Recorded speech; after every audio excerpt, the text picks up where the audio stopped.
The Smith and the Demon. You are listening on YouTube channel named Let's Listen Something. Once upon a time there was a smith, and he had one son, a sharp, smart, 6-year-old boy. One day the old man went to church, and as he stood before a picture of the Last Judgment he saw a demon painted there, such a terrible one. Black, with horns and a tail.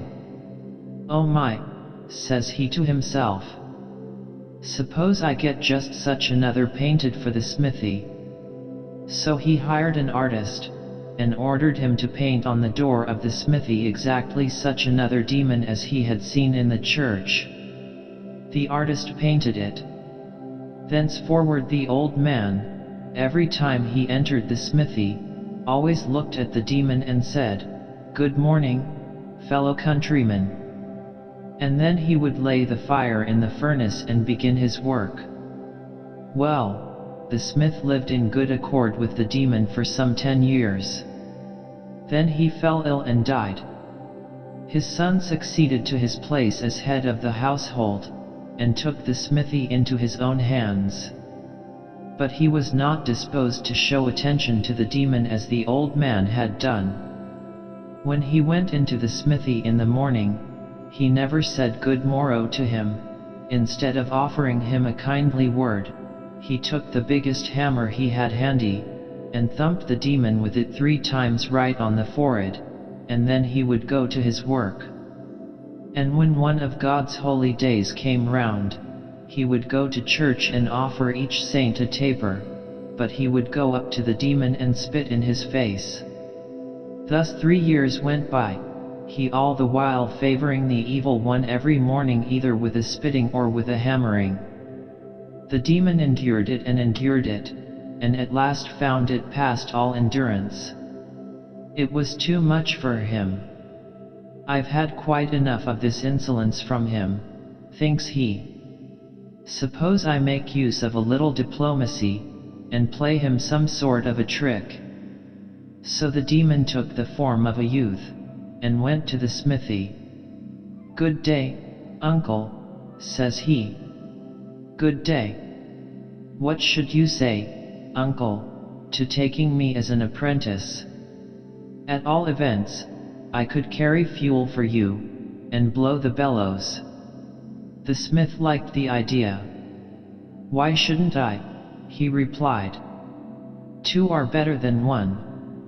The demon began to learn his trade. At the end of a month he knew more about smith's work than his master did himself, was able to do everything that his master couldn't do. It was a real pleasure to look at him. There's no describing how satisfied his master was with him, how fond he got of him. Sometimes the master didn't go into the smithy at all himself, but trusted entirely to his journeyman, who had complete charge of everything. Well, it happened one day that the master was not at home, and the journeyman was left all by himself in the smithy. Presently he saw an old lady driving along the street in her carriage, whereupon he popped his head out of doors and began shouting, "Hey, sirs! Be so good as to step in here. We've opened a new business here, we turn old folks into young ones." Out of her carriage jumped the lady in a trice, and ran into the smithy. "What's that you're bragging about? Do you mean to say it's true? Can you really do it?" she asked the youth. "We haven't got to learn our business," answered the demon. "If I hadn't been able to do it, I wouldn't have invited people to try." "And how much does it cost?" asked the lady. 500 rubles altogether."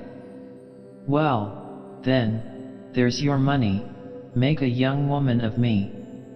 The demon took the money, then he sent the lady's coachman into the village. "Go," says he, "and bring me here 2 buckets full of milk." After that he took a pair of tongs, caught hold of the lady by the feet, flung her into the furnace, and burnt her up, nothing was left of her but her bare bones. When the buckets of milk were brought, he emptied them into a large tub. Then he collected all the bones and flung them into the milk. Just fancy! At the end of about 3 minutes the lady emerged from the milk alive and young and beautiful. Well, she got into her carriage and drove home. There she went straight to her husband, and he stared hard at her, but didn't know she was his wife. "What are you staring at?" says the lady. "I'm young and elegant, you see, and I don't want to have an old husband. Be off at once to the smithy, and get them to make you young. If you don't, I won't so much as acknowledge you." There was no help for it. Off set the seigneur. But by that time the smith had returned home, and had gone into the smithy. He looked about. The journeyman wasn't to be seen. He searched and searched, he inquired and inquired. Never a thing came of it. Not even a trace of the youth could be found. He took to his work by himself, and was hammering away, when at that moment up drove the seigneur, and walked straight into the smithy. "Make a young man of me," says he. "Are you in your right mind, Baron? How can one make a young man of you? Come, now. You know all about that. I know nothing of the kind. You lie, you scoundrel. Since you made my old woman young, make me young too, otherwise, there will be no living with her for me. Why, I haven't so much as seen your good lady. Your journeyman saw her, and that's just the same thing. If he knew how to do the job, surely you, an old hand, must have learnt how to do it long ago. Come, now, set to work at once. If you don't, it will be the worse for you. I'll have you rubbed down with a birch tree towel." The smith was compelled to try his hand at transforming the seigneur. He held a private conversation with the coachman as to how his journeyman had set to work with the lady, and what he had done to her, and then he thought, "So be it. I'll do the same. If I fall on my feet, good. If I don't, well, I must suffer all the same." So he set to work at once, stripped the seigneur naked, laid hold of him by the legs with the tongs, popped him into the furnace, and began blowing the bellows. After he had burnt him to a cinder, he collected his remains, flung them into the milk, and then waited to see how soon a youthful seigneur would jump out of it. He waited 1 hour, 2 hours. But nothing came of it. He made a search in the tub. There was nothing in it but bones, and those charred ones. Just then the lady sent messengers to the smithy, to ask whether the seigneur would soon be ready. The poor smith had to reply that the seigneur was no more. When the lady heard that the smith had only turned her husband into a cinder, instead of making him young, she was tremendously angry, and she called together her trusty servants, and ordered them to drag him to the gallows. No sooner said than done.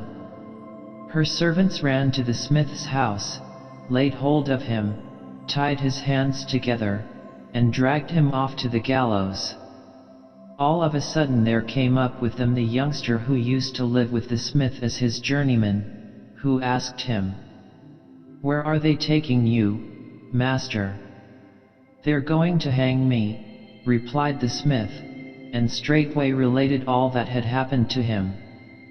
"Well, uncle," said the demon, "swear that you will never strike me with your hammer, but that you will pay me the same respect your father always paid, and the seigneur shall be alive, and young, too, in a trice." The smith began promising and swearing that he would never again lift his hammer against the demon, but would always pay him every attention. Thereupon the journeyman hastened to the smithy, and shortly afterwards came back again, bringing the seigneur with him, and crying to the servants, "Hold! Hold! Don't hang him! Here's your master!" Then they immediately untied the cords, and let the smith go free. From that time forward the smith gave up spitting at the demon and striking him with his hammer. The journeyman disappeared, and was never seen again. But the seigneur and his lady entered upon a prosperous course of life, and if they haven't died, they're living still.